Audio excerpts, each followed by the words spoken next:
السلام علیکم ورحمۃ اللہ وبرکاتہ۔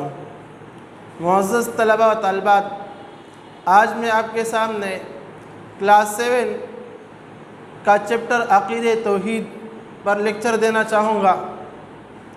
عقیدہ توحید یہ اسلام کے بنیادی عقائد میں سے پہلا عقیدہ ہے۔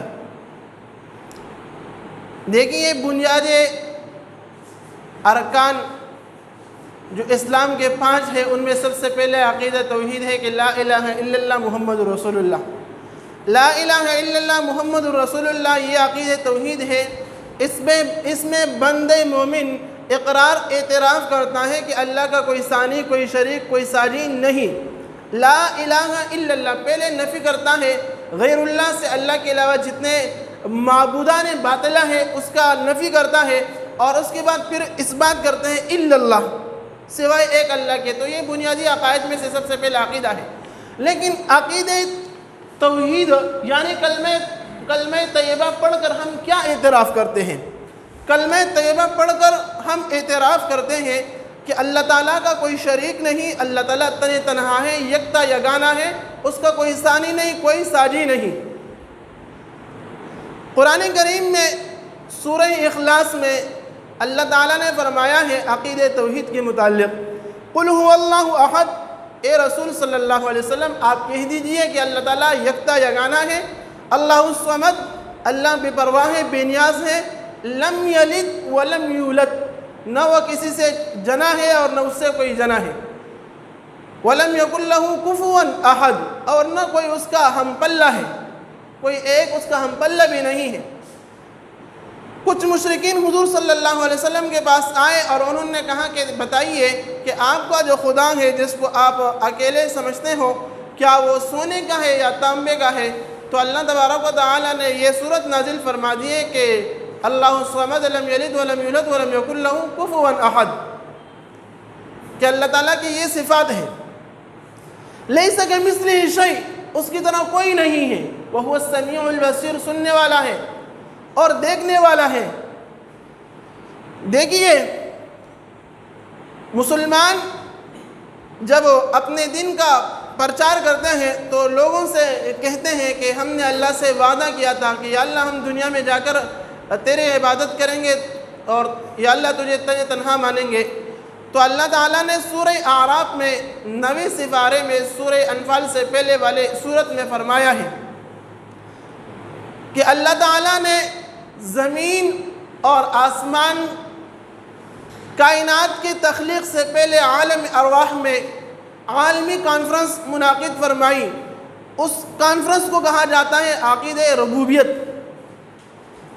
عقیدہ ربوبیت میں اللہ تعالیٰ نے تمام انسانوں کی ارواح کو جمع فرمایا اور تمام ارواحوں کو یہ خطاب کیا، الست بربکم، کیا میں تمہارا رب نہیں ہوں؟ قالوا بلا، تو تمام ارواحوں نے کہا بلا، بیک آواز کہا جی ہاں، کیوں نہیں، یا اللہ تو ہی ہمارا رب ہے۔ تو دنیا میں آنے سے پہلے ہمارے ارواح نے اللہ تعالیٰ سے یہ عہد کیا ہے کہ یا اللہ دنیا میں جا کر ہم تیری ہی عبادت کریں گے، تجھے تنہا مانیں گے۔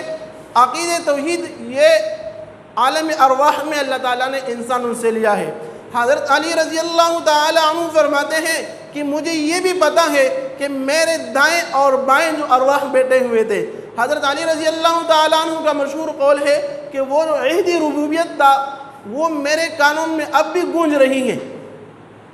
تو دیکھیے، کلمہ طیبہ پڑھ کر ہم اعتراف کرتے ہیں کہ اللہ تعالیٰ تنہا ہے، اللہ تبارک و تعالیٰ کا کوئی شریک نہیں ہے، اللہ تعالیٰ سوتا نہیں ہے، اللہ تعالیٰ کو اونگ نہیں آتی ہے، اللہ تعالیٰ کی کرسی زمین اور آسمان پر کشادہ ہے، اللہ تعالیٰ کی کوئی اولاد نہیں ہے، لم یتخذ صاحبہ، اللہ کی کوئی بیوی نہیں ہے، ولم یکن لہ شریک فی الملک، بادشاہت میں اس کا کوئی شریک نہیں ہے، وہ تنہا ہے، قہار ہے، غفار ہے، رحمان ہے، رحیم ہے، رؤوف الرحیم ہے، بندوں پر بے حد مہربان ہے، 70 ماؤں سے زیادہ محبت کرنے والا وہ رب ہے۔ یہ ہے عقیدہ توحید، کہ اللہ تعالیٰ کے ذات و صفات میں کسی کو اس کا کوئی شریک نہ بنانا، عقیدہ توحید اسی کا نام ہے۔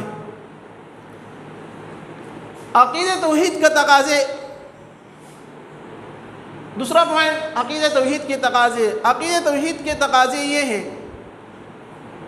کہ ہمارے تمام اعمال، افعال، اقوال، بات چیت، مکالمے، تبصرے، اس میں ہم اللہ تبارک و تعالیٰ کو تنہا مان لیں. یعنی انسان، بندے، مومن اس دنیا میں جو بھی عمل کرتا ہے تو اگر وہ گناہ کرتا ہے تو اس کو خوف ہوتا ہے کہ پکڑ ہوگی، اللہ کے سامنے جواب دینا پڑے گا. اور اگر وہ نیکی کرتا ہے، اچھا عمل کرتا ہے تو وہ امیدوار ہوتا ہے کہ رب مجھے جو ہے اس کا جزا دے گا. عقیدہ توحید کا تقاضا یہ ہے کہ ہر حال میں انسان اللہ تعالیٰ کے رضا والے اعمال انسان سے صادر ہو، اور اگر گناہ کے اعمال صادر ہو تو وہ خوف زدہ ہو اور اس کو جو ہے یہ ڈر ہو کہ رب مجھے پکڑے گا. اللہ تعالیٰ کے ایک ہونے کا مطلب یہی ہے کہ اللہ تعالیٰ کا کوئی شریک نہیں ہے. دیکھیے، وقالت الیہود عزیر ابن اللہ وقالت النصارى المسیح ابن اللہ. سورہ توبہ میں اہل کتاب نے بھی خود کو موحد کہا، لیکن اپنے آپ کو توحیدی کہنے کے باوجود بھی وہ کہنے لگے عزیر ابن اللہ. یہود نے کہا کہ عزیر اللہ کا بیٹا ہے، اور نصارہ نے کہا کہ مسیح حضرت عیسیٰ علیہ السلام اللہ کا بیٹا ہے. موحد ہونے کے باوجود بھی انہوں نے شرک کیا، اور تشریک موحد وہ نہ رہے بلکہ تشریکی اور مشرک رہے. اسی طرح عیسائیوں کا عقیدہ تثلیث ہے کہ تین بن کر ایک بنتے ہیں.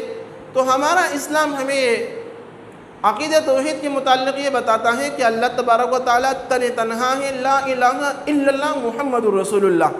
کہ اللہ تبارک و تعالیٰ تنہا ہے، یکتا یگانہ ہے، اور اس کا کوئی شریک نہیں ہے. اللہ تعالیٰ نے کن سے پوری کائنات کو پیدا کیا ہے، اور زمین اور آسمان کو اللہ تبارک و تعالیٰ نے اپنے مصلحت کے مطابق 6 دنوں میں پیدا فرمایا ہے. اور اللہ تعالیٰ کسی سے کوئی مشورہ نہیں لیتا، مشورے کی ضرورت اللہ تعالیٰ کو نہیں ہے. جو مشورہ لیتا ہے تو وہ عاجز ہوتا ہے، اور اللہ تعالیٰ عجز سے پاک ہے.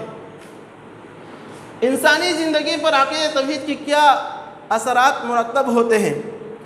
انسانی زندگی پر عقیدہ توحید سے چند اثرات مرتب ہوتے ہیں. ان میں سے ایک یہ ہے کہ جب بندہ کلمہ پڑھتا ہے تو وہ مطمئن ہو جاتا ہے، اور اس کلمے پڑھنے کی وجہ سے اللہ تعالیٰ 100 سالہ کافر کو بھی بخش دیتا ہے. دیکھیے، حضرت وحشی رضی اللہ تعالیٰ عنہ نے حضور صلی اللہ علیہ وسلم کے چچا حضرت حمزہ رضی اللہ تعالیٰ عنہ کو شہید کیا، لیکن جب انہوں نے کلمہ پڑھا تو الاسلام یہدم ما کان قبلہ، اس کلمے نے ان کے تمام گناہ معاف کر دی ہیں. حدیث شریف میں آتا ہے کہ اگر اس کلمہ طیبہ کو میزان کے ایک ترازو میں رکھا جائے اور پوری کائنات کو دوسرے ترازو میں رکھا جائے تو یہ کلمے والا پلڑا جو ہے باری رہے گا. تو کلمے کے بڑے فضائل ہیں، اور یہی انسانی زندگی پر مرتب ہونے والے اثرات ہیں کہ انسان جب کلمہ پڑھتا ہے، عقیدہ توحید میں وہ ڈل جاتا ہے تو وہ مطمئن ہو جاتا ہے. اسی طرح اس کو دلی سکون حاصل ہو جاتا ہے، اسی طرح وہ پرہیزگار ہو جاتا ہے، وہ دیندار ہو جاتا ہے، وہ اللہ والا بن جاتا ہے. فقط والسلام. آپ دیکھیے کہ ہوم ورک آپ کو دیا جا رہا ہے کہ سورہ اخلاص کو پڑھیے اور اپنے نوٹ بک میں اس کا ترجمہ کیجئے. دوسرا، اپنے نوٹ بک میں اللہ تعالیٰ کے 99 اسماء گرامی لکھ دیجئے ترجمے کے ساتھ. فقط والسلام.